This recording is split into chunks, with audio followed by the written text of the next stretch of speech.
કીધેલું છે કે વિદ્યુત ક્ષેત્ર અને ચુંબકીય ક્ષેત્ર પરસ્પર લંબ છે અને એની અંદર એક કણ દાખલ કરવામાં આવે છે.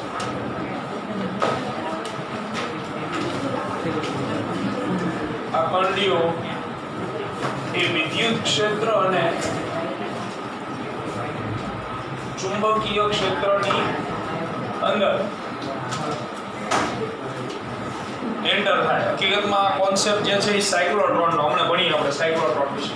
કોર્સમાં નીકળી ગયું છતાં જેડબલઈ માટે પહોંચશું તો એની અંદર બે પ્રકારના બળ લાગે, વિદ્યુત બળ અને ચુંબકીય બળ. તો રકમમાં ચોખ્ખું કીધેલું છે કે અચળ વેગથી ગતિ કરે છે.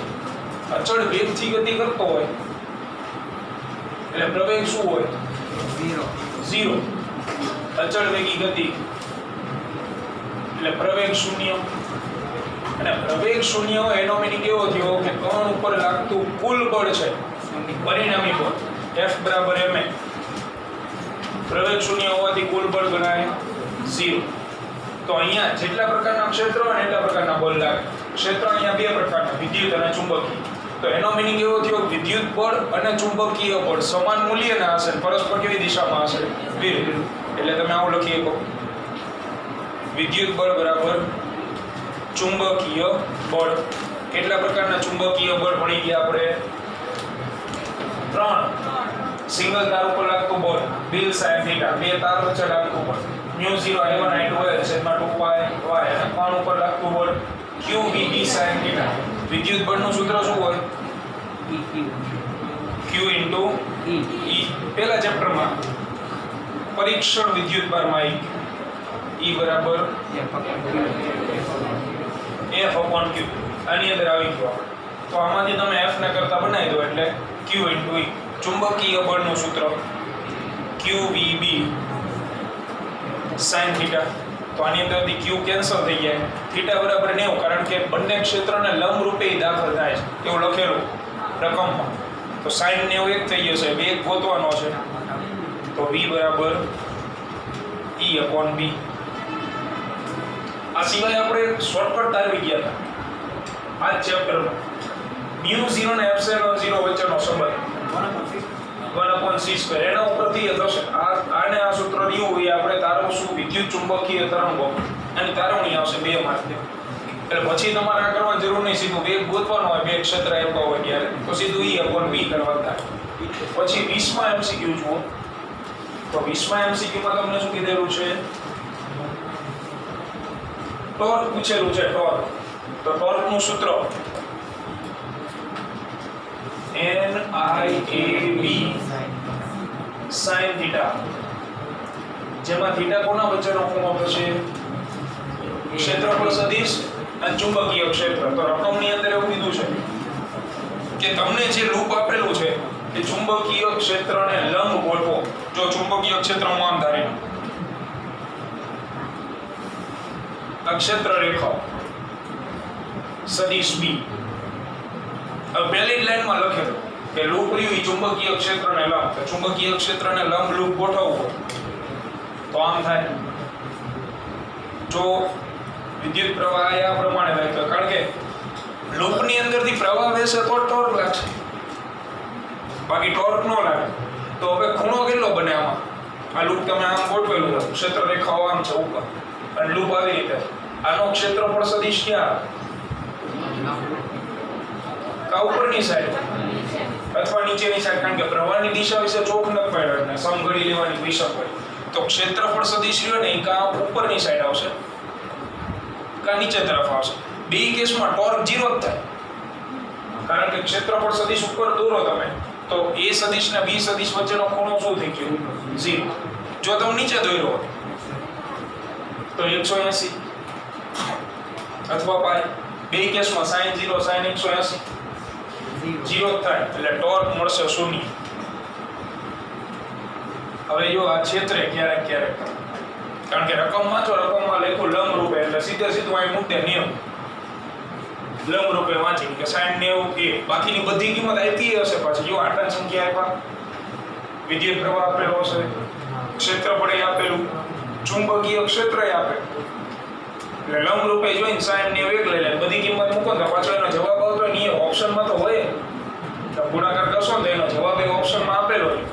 જ્યારે ફિઝિક્સની અંદર થીટા વાળા એમસીક્યુ હોય અને ઓપ્શનમાં શૂન્ય હાજર હોય તો આકૃતિ બનાવવાની, દાળમાં કંઈક કાળું હોય એનો, ઓપ્શનમાં 0 હોય તો, કારણ કે 0 ન આપેલું હોય તો ગણતરી કરવાના જ છીએ આપણે, તો જે જવાબ આવવાનો એ જ આવવાનો. પણ જ્યારે થીટા આવતું હોય આ ફ્લક્સમાં લાગુ પડે, ફ્લક્સના એમસીક્યુ હોય ને એમાંય લાગુ પડે, એમાંય તમને ક્યારેક ક્યારેક આવતી જ છે.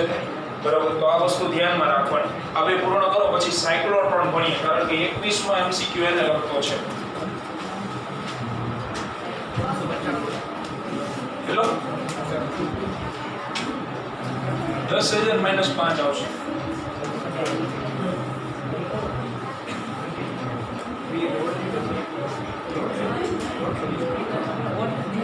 ચલો અહીંયા ધ્યાન આપો. સાયક્લોટ્રોન વિશેની અમુક મહત્વની બાબતો જે ક્યારેક ક્યારેક ગુજરાત બોર્ડમાં પણ પૂછાઈ જાય.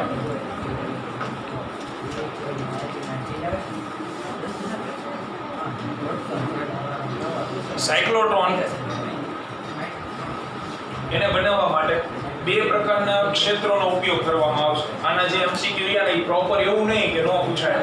આના એમસીક્યુ આવશે જેમ હમણાં જ ગણી ગયા, વિદ્યુત ક્ષેત્ર અને ચુંબકીય ક્ષેત્રની અસર હેઠળ કોણ ગતિ કરતો હતો અચળ રહી. એ સાયક્લોટ્રોન નો જ હતો એમસીક્યુ. બરાબર, તો પહેલા આપણે ઉપર છેલ્લી માહિતી લઈ લી, પછી જે માહિતી એમસીક્યુ ને લગતી છે ને હું તમને લખાઈ દઉં. તો સાયક્લોટ્રોનની રચના આ રીતની હોય છે. એની અંદર બે ડીશ આકારની રચનાઓ જે છે એકબીજાના વ્યાસ સામે સામે રહે ને એવી રીતે રાખવામાં આવે. આને કહેવાય ડીશ આકારની રચના. આની અંદર બે પ્રકારના ક્ષેત્ર લાગુ કરવામાં આવે, એક ચુંબકીય ક્ષેત્ર અને બીજું વિદ્યુત ક્ષેત્ર. તો ચુંબકીય ક્ષેત્ર આવી રીતે હોય, તમે ગમે એ દિશામાં લઈ શકો, સમતલને લંબ અંદર અને સમતલને લંબ બહાર, કોઈ પણ એક દિશા લઈ શકે. આવડી આ સમતલને લંબ કઈ બાજુ થાય? સમતલને લંબ ક્યાં થાય? અંદરની સાઈડ. તો આ ચુંબકીય ક્ષેત્રની દિશા છે. હવે આ પોસિબલ કઈ રીતે થાય? તો આ જે રચના હોય ને એની સામેના ભાગમાં ચુંબક રાખવામાં આવે, એટલે ચુંબકમાંથી ક્ષેત્ર રેખાઓ નીકળે. જ્યારે આની અંદર ક્ષેત્ર રેખાઓ શું થાય? દાખલ થાય. તમે આ રીતે મૂકેલું હોય ચોરસ, એની અંદર આ રચના ઉપર ચુંબક રાખેલું હોય મોટું, એટલે ક્ષેત્ર રેખાઓ ચુંબકમાંથી નીકળશે, નીચે જે રચના હોય એમાં શું થતી હોય? દાખલ થતી હોય. તો આ ચુંબકીય ક્ષેત્ર થઈ ગયું. એ સિવાય આના બે છેડા વચ્ચે આ રીતે એસી વોલ્ટેજ લાગુ કરવામાં આવે. એસી વોલ્ટેજ વિશે ભણી ગયા તમે, અર્ધ તરંગ પૂર્ણ તરંગ રેક્ટિફાયર.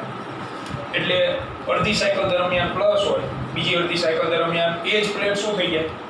માઇનસ થઈ જાય. એટલે શરૂઆતમાં ધારો કે હું આવી રીતે સંજ્ઞા લઈ લઉં છું પ્લસ માઇનસ, તો આ ક્યાં સુધી રહે? P/2 સુધી. આવર્તકાળ અડધો ન જતો રહે ત્યાં સુધી. જેવો અડધો આવર્તકાળ જતો રહે એટલે આ સંજ્ઞા ઓટોમેટિક શું થઈ જવાની? ફરી જવાની. હવે કામ કેવી રીતે કરે જોજો. તમે આ કોન્સેપ્ટ સમજી લો ને પછી એમસીક્યુ ના જવાબ બહુ સરળતાથી લખી શકશો, કારણ કે અમુક વાર પૂછાય છે વેગમાનને લગતું, વિદ્યુત ક્ષેત્રને લગતા, ચુંબકીય ક્ષેત્રને લગતા. તો અહીંયાથી કોઈ એક કણ રમતો મૂકી દો, એટલે ઇલેક્ટ્રોન છે, ઇલેક્ટ્રોનને આપણે મૂકી દીધું. તો હવે અત્યારે એ કયા ક્ષેત્રની અસર હેઠળ ગણાય? વિદ્યુત કે ચુંબકીય? વિદ્યુત કહેવાય, કારણ કે ચુંબકીય ક્ષેત્ર તો ક્યાં છે? ડીશની અંદર. અહીંયા કોણ હાજર છે? તો પ્લસ માઇનસ ની નિશાની, એટલે વિદ્યુત ક્ષેત્ર આ બાજુ છે પ્લસ થી માઇનસ. ઇલેક્ટ્રોન કઈ બાજુ દોડશે? પ્લસ બાજુ કે માઇનસ બાજુ? પ્લસ બાજુ. એટલે ઇલેક્ટ્રોન અહીંથી સીધે સીધો, અત્યારે એની આગળ કઈ વેગ નથી, જેવો તમે એને અહીંયા મૂકી દેશો એટલે એ દોડવાનું શરૂ કરશે, એટલે પ્રવેગી ગતિ કરે, એનો વેગ સતત શું થાય? વધે. કઈ બાજુ એ દોડશે? તો એક્ઝેક્ટલી આ તરફ દોડે. એટલે અહીંયાથી એનો વેગ શૂન્ય હોય તો અહીંયા પહોંચવા દરમિયાન કંઈક વેગ એને પ્રાપ્ત કરી લીધો. જેવો એ અહીંયાથી અંદર એન્ટર થાય એટલે આવી ગયો ચુંબકીય ક્ષેત્રની અસર હેઠળ. તો ચુંબકીય બળની લાક્ષણિકતામાં આપણે લખાવેલું હતું કે કણ ઉપર લાગતું ચુંબકીય બળ હોય એનું મૂલ્ય અચળ રહે, પણ દિશા સતત શું થાય? બદલાવી. અહીંયા અંદર એન્ટર થાય પછી કણનો વેગ ધારો કે 0 માંથી 10 થઈ ગયો, તો પછી અંદર એના વેગમાં કંઈ ફેરફાર નહીં થાય, ખાલી શું બદલાય? એની દિશા બદલાશે. વેગ એનો અંદર ડીશની અંદર શું રહે 10 જ, તો દિશા કઈ બાજુ આવશે? તો ચુંબકીય ક્ષેત્ર મુજબ, ચુંબકીય બળ મુજબ q કૌંસમાં v ક્રોસ b, વેગ કઈ બાજુ છે? વેગ આ તરફ, ચુંબકીય ક્ષેત્ર ક્યાં છે? અંદર, એટલે આમ. તો સ્ક્રૂ ઉપર, બોલો, લાલ પેનથી વાદળી પેન કે વાદળીથી લાલ? લાલથી વાદળી. લાલથી વાદળી. b થી b તરફ ફરે ને, એટલે b થી b તરફ ફેરવો એટલે સમઘડી થયું, એટલે બળ ક્યાં લાગશે? નીચે, નીચેની સાઈડ બળ લાગશે આના ઉપર, એટલે આ અહીંયાથી ધીમે ધીમે ધીમે ધીમે આવી ગતિ કરવા માંડે. જો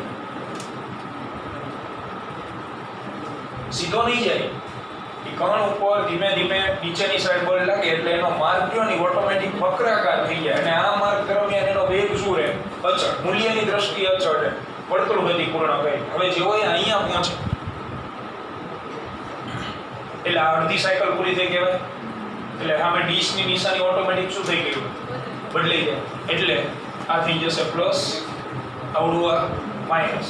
અહીંયાથી ઇલેક્ટ્રોન વળી પાછો કયા ક્ષેત્રની અસર હેઠળ? વિદ્યુત. અહીંથી સીધો દોડે, એટલે અહીંયાથી એ સીધો દોડી સામે અહીં પહોંચે.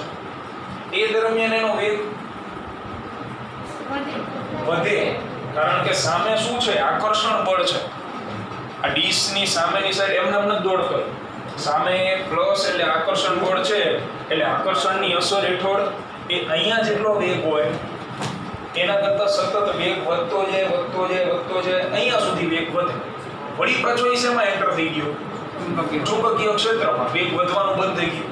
એટલે અહીંયા 10 હતો, 10 માંથી અહીં પહોંચવા દરમિયાન ધારો કે 1000 થઈ ગયું, પ્રવેગિત થયો, એટલે તો વેગ 1000 થઈ ગયો, વળી પાછો અંદર આવશે. હવે અહીંયા પ્રશ્ન આવ્યો, અહીંથી આમ ગતિ કરશે કે આમ? તો વળી પાછી દિશા ગોતવાની આપણે. એટલે આ બાજુ વેગ, ચુંબકીય ક્ષેત્ર ક્યાં? આ તરફ. સમતલ સ્ક્રૂ અહીંયા આવશે. આ વખતે સ્ક્રૂ કઈ બાજુ ફરે? વાદળી પેનથી લાલ પેન. વિષમઘડી થયો એટલે બળ ઉપરની સાઈડ લાગશે. આ ડીશમાં ક્યાં લાગતું હતું બળ? નીચે. આ ડીશમાં એ જ બળ ક્યાં લાગે છે? ઉપર. એટલે હવે ઇલેક્ટ્રોન અહીંયાથી આમ જશે,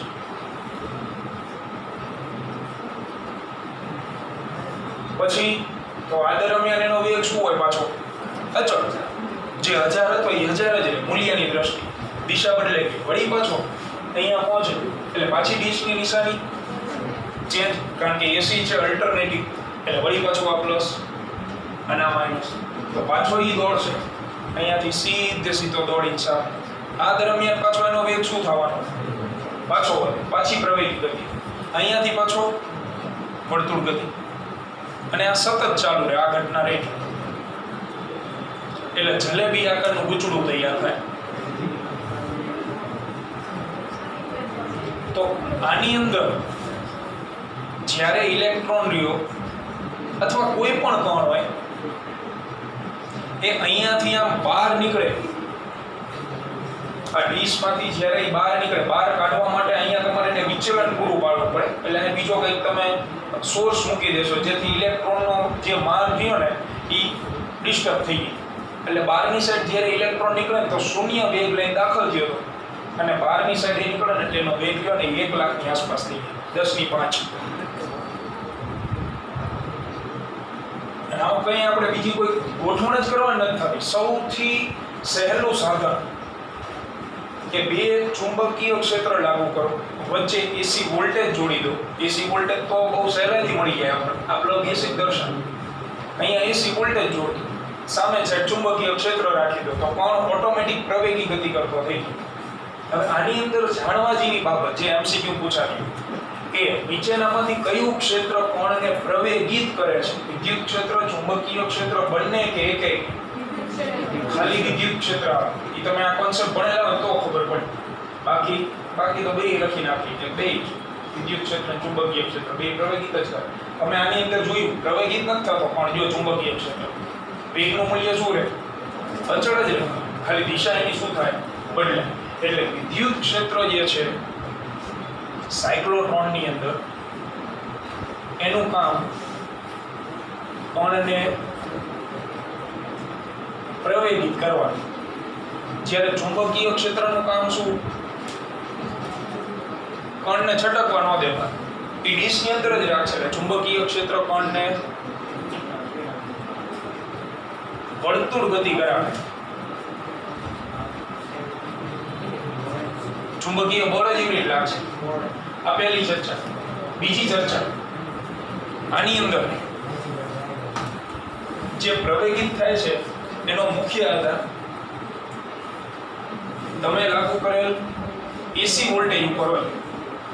એસી વોલ્ટેજ નાના હોય તો આઉટપુટમાં તમને જે કણનો વેગ મળે એ નાનો હોય, બહુ મોટો કઈ કણનો વેગ ન મળે. અને અહીંયા તમે આ સાયક્લોટ્રોનની જે વાત ભણો છો ને એમાં કણ તમે ક્ષેત્રને કઈ રીતે લાગુ કર્યો અથવા એન્ટર કઈ રીતે કરતા હતા ક્ષેત્રને? લંબ રૂપે. ડીશ હતી ડીશ, એમાં ક્ષેત્રને લંબ રૂપે કણ એન્ટર થતો હતો ને એટલે વર્તુળ ગતિ કરતો હતો જેનું કેન્દ્ર એક જ હશે. હવે આને લગતી બીજી ચર્ચા કે કણ જો લંબ રૂપે દાખલ ન થયું હોય તો શું થાય? આ રીતે હોય. ધારો કે આ છે ચુંબકીય ક્ષેત્ર અને કણ જે છે એ હવે લંબ રૂપે દાખલ નથી થતો. લંબ રૂપે દાખલ ન થાય, થીટા ખૂણે દાખલ થાય. આ વેગનો સદિશ આ રીતે દાખલ થતો તો કણની ગતિ કેવી રીતે થાય? લંબ રૂપે દાખલ થયો એટલે તો વર્તુળ ગતિ થઈ ગઈ. થીટા ખૂણે દાખલ થતો હોય તો કણની ગતિ આવી રીતે થાય. કેવી થાય?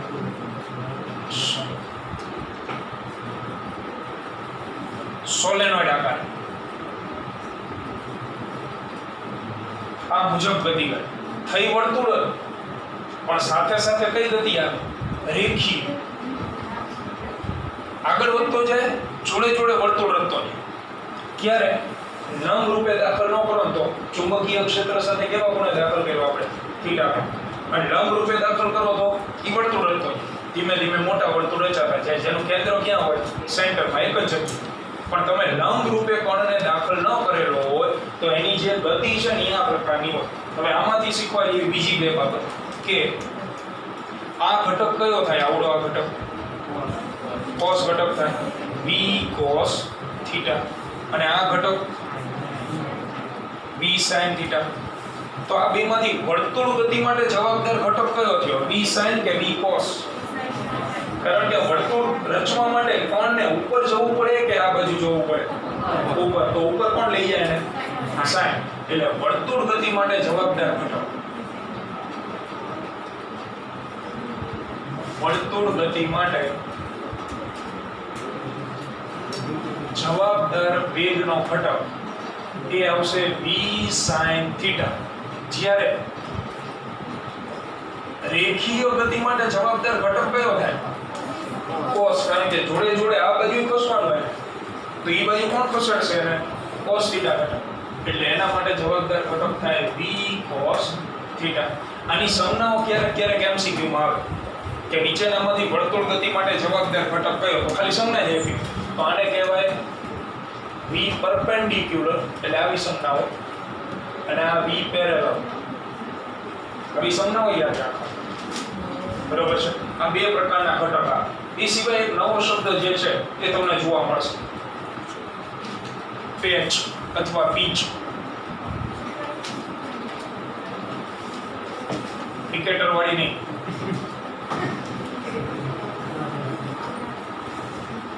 પેચ એટલે શું? કે ઉત્તરાયણમાં લાગે. પીચ એટલે શું? કે રોહિત શર્મા રમે. એ કઈ નહીં. એક્ઝેક્ટલી આ રાશિ જે છે એ કોને અનુરૂપ આવશે ખબર? પ્રક્ષિપ્ત પદાર્થ તમે ભણતા હતા. એ પ્રક્ષિપ્ત પદાર્થમાં અવધિ આવતું. અવધિ એટલે શું? સમક્ષિતિજ દિશામાં કાપેલું અંતર. સેમ આની અંદર સમક્ષિતિજ દિશામાં જે ઇલેક્ટ્રોન અંતર કાપે છે અથવા કોણ, આ જે રહ્યું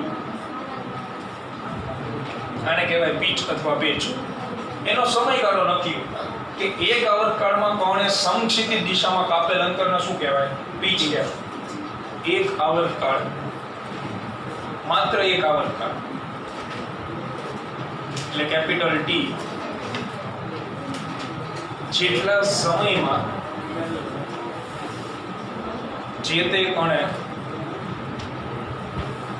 સમક્ષિતિજ દિશામાં કાપેલ અંતરને પીચ કહેવાય. તો આના એમસીક્યુ નું સૂત્ર, આનું સૂત્ર શું મૂકવાનું? તો વેગ બરાબર કાપેલ અંતર એટલે પીચ છેદમાં લાગતો સમય. તો પીચને તમે કરતા બનાવશો આમાંથી, તો વેગનો કયો ઘટક લેવાનો? કારણ કે સમછેદી દિશામાં અંતર જોતું, એટલે અહીંયા આવશે v પેરેલલ એટલે cos equal to p upon capital T. તો v cos theta into t equal to pitch. આ સૂત્ર. હવે આમાં એડિટિંગ ઘણા બધા આવે. અમુક વાર તમને આવૃત્તિ આપી તો એ આવર્તકાળ મળે કે ન મળે? 1/f એ આપેલું હોય, આવર્તકાળ મળી જાય. એ સિવાય વેગ અને r આપેલું તો એ મળે ને. વેગ equal to 2πr upon t. આના ઉપરથી એ મળે.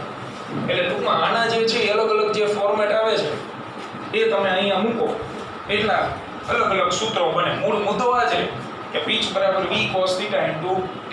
આવર્તકાળના જે અલગ અલગ સ્વરૂપ હોય મૂકતા જવાના, એટલે સૂત્ર તમને અલગ અલગ મળતા જાય. બરોબર. તો તમારે સાયક્લોટ્રોનમાં આટલી બાબતો ફરજિયાત યાદ રાખવા. વિદ્યુત ક્ષેત્ર પ્રવેગિત કરે, ચુંબકીય ક્ષેત્ર વર્તુળ ગતિ કરાવે. જો ચુંબકીય ક્ષેત્રને લંબ રૂપે કોણ દાખલ ન થતો હોય, એટલે કે થીટા કોણે દાખલ થતો હોય, તો એના માટે વેગના બે ઘટક લંબ અને સમાન. પીચ એટલે શું? તો પીચ એટલે એક આવર્તકાળ જેટલા સમયગાળામાં સમક્ષિતિજ દિશામાં કાપેલ અંતર એટલે પીચ. એનું સૂત્ર બહુ સહેલાઈથી તમને મળી જાય. તો ચોપડીમાં કાઢો પેજ નંબર 163 લખો.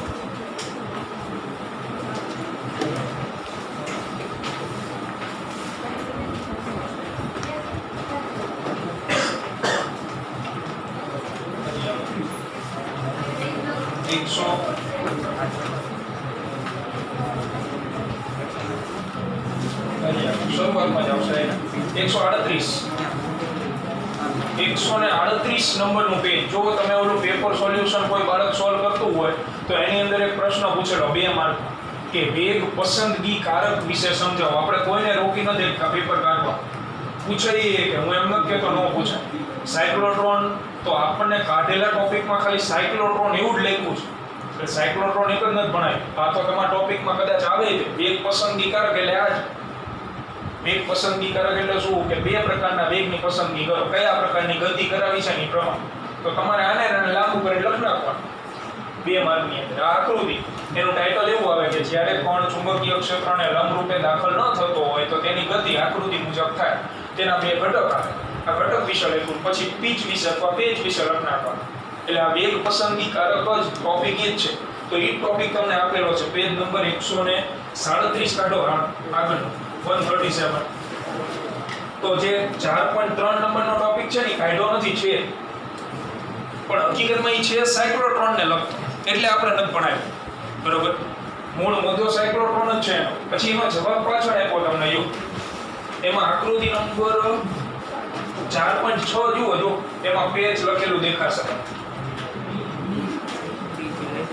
છે, પેચ અથવા પીચ લખેલું દેખાય. એમાં જો ને વેગના બે ઘટક દર્શાવ્યા છે, v પેરેલલ અને v લંબ. જે આપણે અહીં દર્શાવ્યા ને એ જ છે. એટલે આકૃતિ એ જ છે, લખાણ અહીં. પછી એમાં છે ને અઢળક સૂત્રો એમને મેળવેલા હશે. r બરાબર mv/qb ને એ ટૂંકમાં લંબ રૂપે દાખલ થતો હોય ત્યારની વાત છે. છેલ્લે સમીકરણ નંબર 4.6b જુઓ. પેજના એન્ડમાં આપ્યું છે. પીચ બરાબર v પેરેલલ into t. અને v પેરેલલ ની જગ્યાએ એમને કંઈક મૂકેલું. તો એ બીજું કંઈ નથી, આવર્તકાળનું સ્વરૂપ જ છે, જે આપણે દાખલા વાપરી ગયા. ઉદાહરણ ઓલું 4.4 સોલ્વ કર્યું ને એમાં વાપરી ગયા. ઉદાહરણ 4.4 જ્યારે સોલ્વ કરેલું હતું આપણે, એમાં એ જ સ્વરૂપ આવર્તકાળનું વાપરેલું હતું. વેગ બરાબર કાપેલ અંતર છેદમાં લાગતો સમય, એનો યુઝ કર્યો હતો. સાયક્લોટ્રોન તમને આગળના પેજની આકૃતિમાં આપ્યું હશે 141.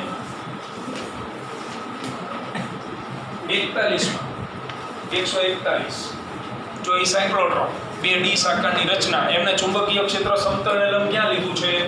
12ની સાઈડ. અને જલેબી જેવી રચના આપેલી છે. તો એની અંદર બીજું કઈ નહીં, આ પ્રમાણે. હવે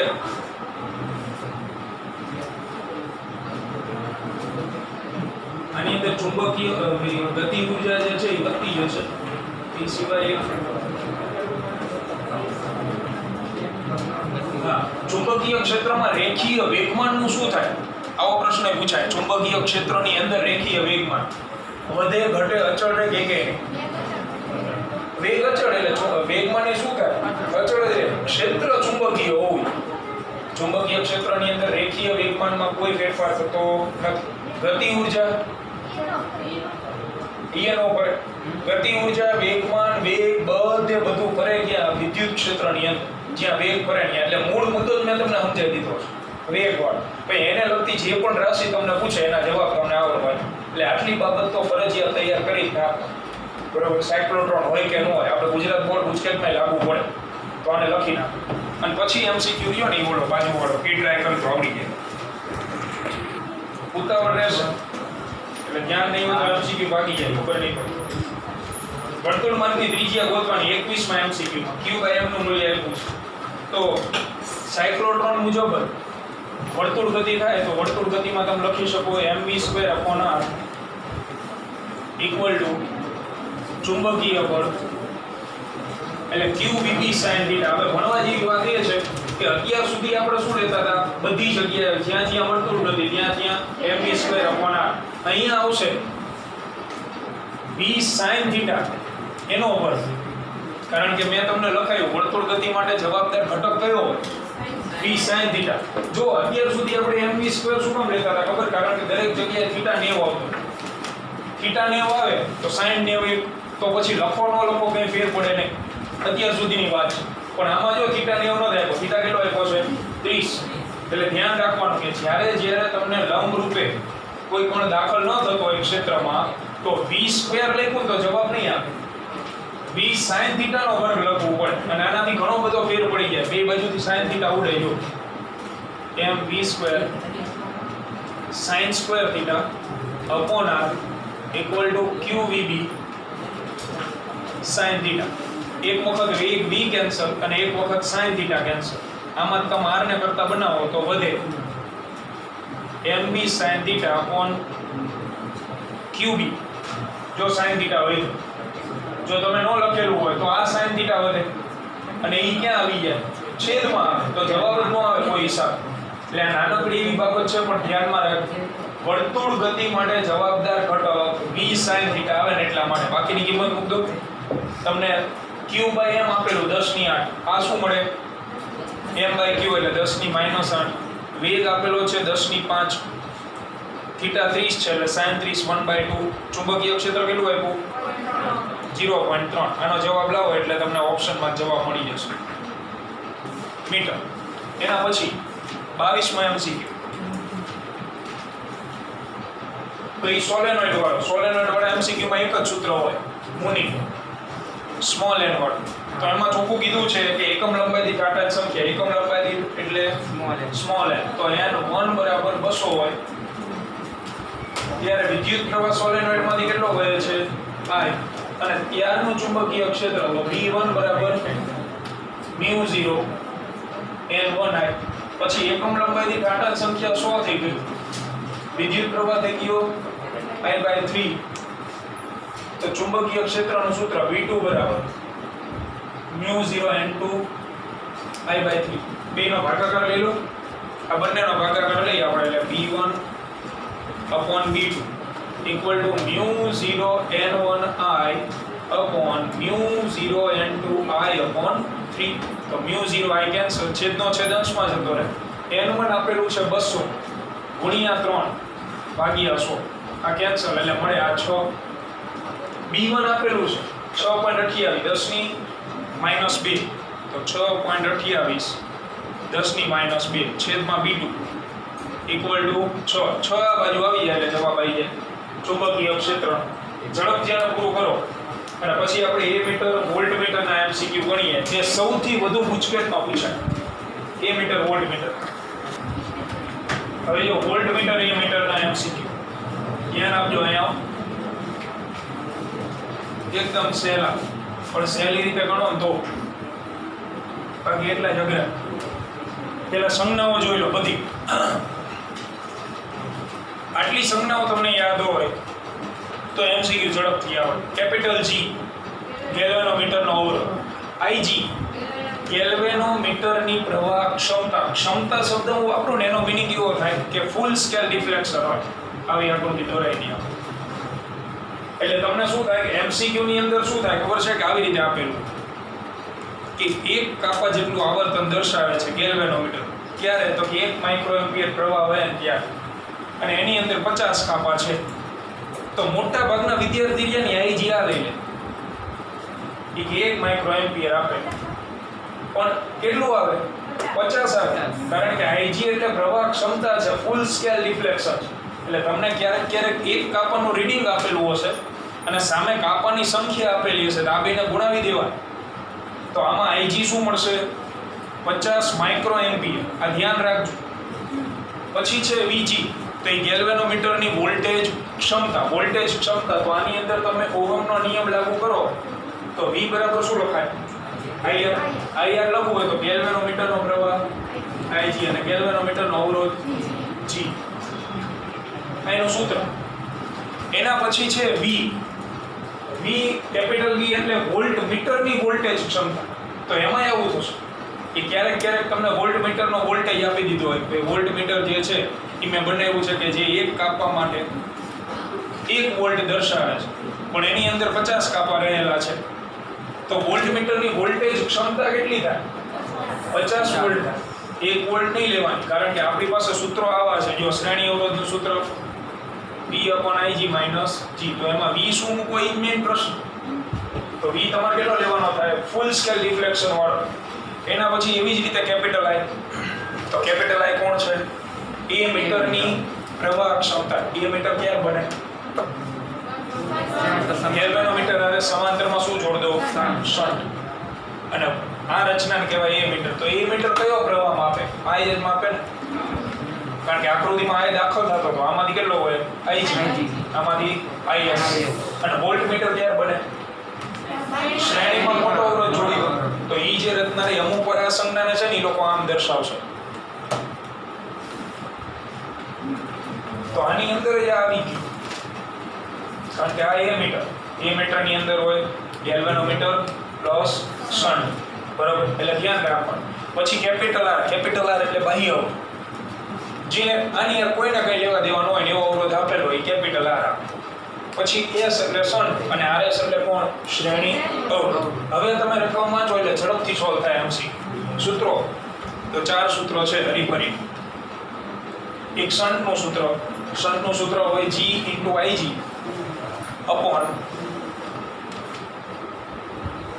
I - IG. પછી શ્રેણી અવરોધનું સૂત્ર V/IG - G. પછી પ્રવાહ ક્ષમતા n ગણી કરવા માટે શન્ટમાં શું કરો છો? G/n - 1. અને શ્રેણી અવરોધની અંદર તો G × n - 1. સૂત્ર એટલા છે. સંજ્ઞાઓ રહે ને એ મહત્વ, કારણ કે સૂત્રની અંદર કિંમત ક્યારે મૂકી શકો? સંજ્ઞા જાણતા હોય તો. રકમ તમને શુદ્ધ દેશી ભાષામાં જ આપેલી કે આનો અવરોધ આટલો, આનો વોલ્ટેજ આટલો, એટલા માટે. જો પેલા 23માં MC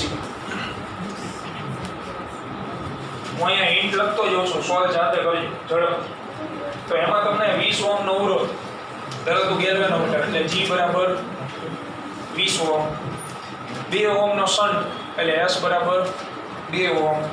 તો એ મીટરનો અવરોધ કેટલો થાય? બોલો, એ મીટર બનાવવા માટે શન્ટને ગેલ્વેનોમીટર સાથે શ્રેણી જોડવાની સમાંતર. તો આ બેનો સમતુલ્ય એ જે મીટરનો અવરોધ થયો ને, એટલે આ બે કયા જોડાણમાં હોય? સમાંતર. સમાંતરમાં 2 અવરોધ હોય, બેનો ગુણાકાર અંશમાં લઈ લેવાય, છેદમાં બેનો શું લઈ લેવાનો? સરવાળો. એટલે 20 × 2 છેદમાં 20 + 2 તો 40/22. તો આમાં 1.8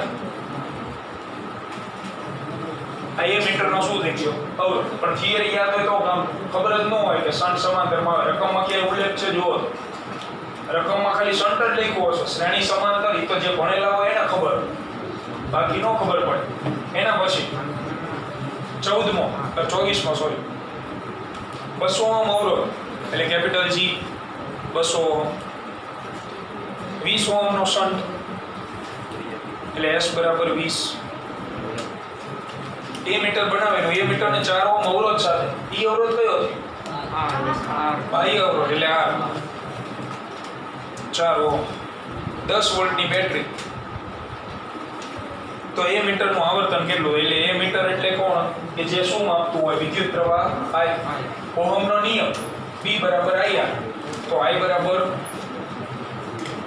V upon R equivalent R તો ખાલી ન લઈ શકાય R equivalent લેવો પડે પરિપથનો કુલ અવરોધ તો વોલ્ટેજ તો આપી દીધો છે 10 ગોતવાનું શું રહ્યો કુલ અવરોધ કેવી રીતે મળશે આ બે કયા જોડાણમાં સમાંતર આ બેનો સમાંતર જોડાણનો અવરોધ 200 ગુણ્યા 20 છેદમાં 220 તો 4000 છેદમાં 220 તો આ મળશે 200 ના છેદમાં 11 આની યારે R રહ્યો એ કયા જોડાણમાં આવે શ્રેણીમાં તો શ્રેણીમાં એ આવશે એટલે R ઇક્વિવેલન્ટ બરાબર 4 પ્લસ 200 ના છેદમાં 11 11 તો 44 વત્તા 200 તો 244 ભાગ્યા 11 આ ટોટલ ઓહમ આવી ગયો અવરોધ આને મૂકતો અહીંયા વોલ્ટેજ કેટલા છે 10 છેદમાં R ઇક્વિવેલન્ટ કેટલા મળે તો આઈ 244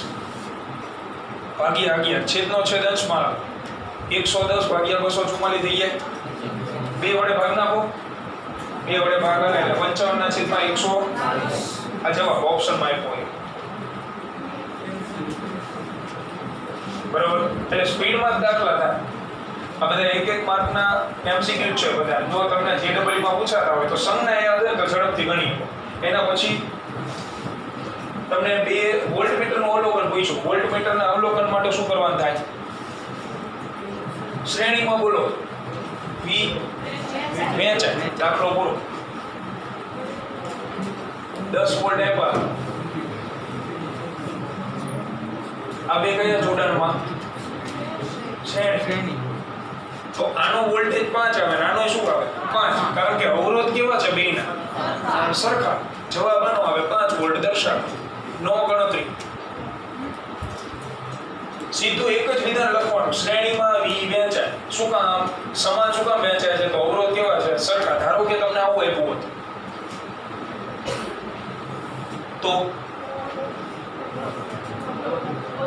તો વોલ્ટેજના 3 ભાગલા કરવાના કારણ કે V બરાબર IR મુજબ જેનો અવરોધ વધુ એના બે છેડા વચ્ચેનો વોલ્ટેજ વધુ કારણ કે પ્રવાહ તો સરખો જ રહેવાનો બરાબર તો વોલ્ટેજના 3 ભાગલા કરી નાખો 3.33 3.33 એમાંથી બે ભાગનો વોલ્ટેજ કોણ ખાઈએ 10 એટલે આનો આવે 6.66 અને આનો આવે 3.33 અને સાવ શુદ્ધ રીતે ગણવું હોય તો એ તો ઓહમનો નિયમ છે આના બે છેડા વચ્ચેનો વોલ્ટેજ જોતો ને તો ઓહમનો નિયમ V બરાબર IR જેમાં R બરાબર કેટલા મૂકવાનું થાય 5 વિદ્યુત પ્રવાહ કેવી રીતે મળે V upon R equivalent આ શુદ્ધ રીતે એકદમ બરોબર બેઝિક બાકી તમે લોજિક થી ગણો એટલે દાખલો એમસીક્યુ ગમે હોય ઝડપથી સોલ્વ થાય આના પછી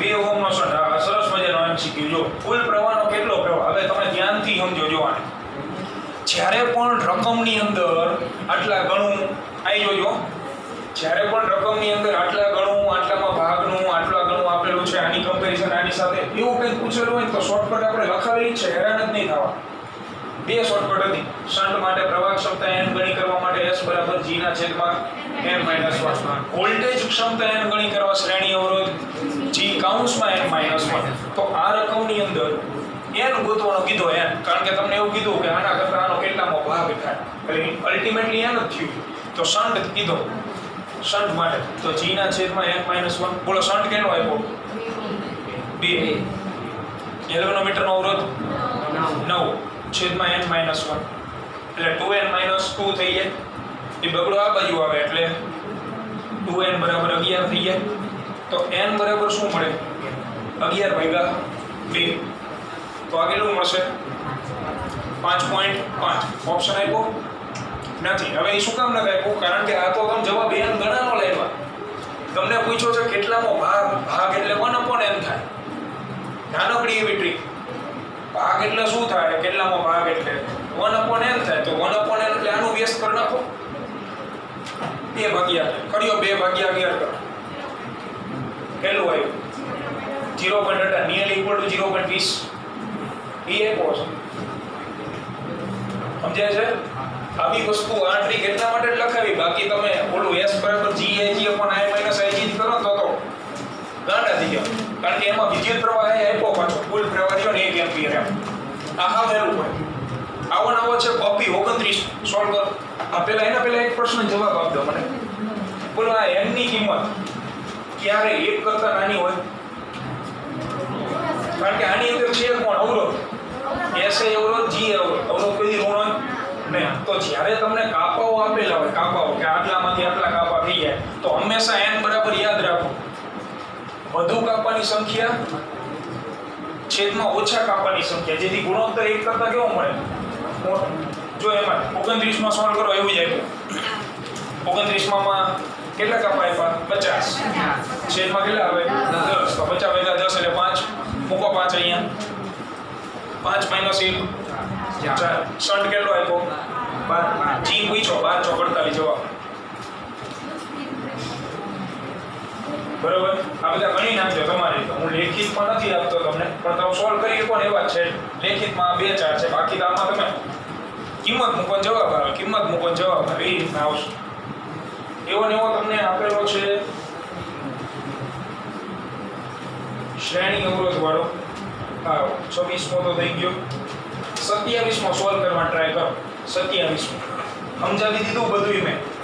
27મો સોલ્વ કરવા ટ્રાય કરો. બાકીના વિદ્યાર્થી આજે બાકી હોય પૂરું કરો. જેમાં ન સમજાણું હોય કોઈ એટલે લખાઈ દઉં વ્યવસ્થિત.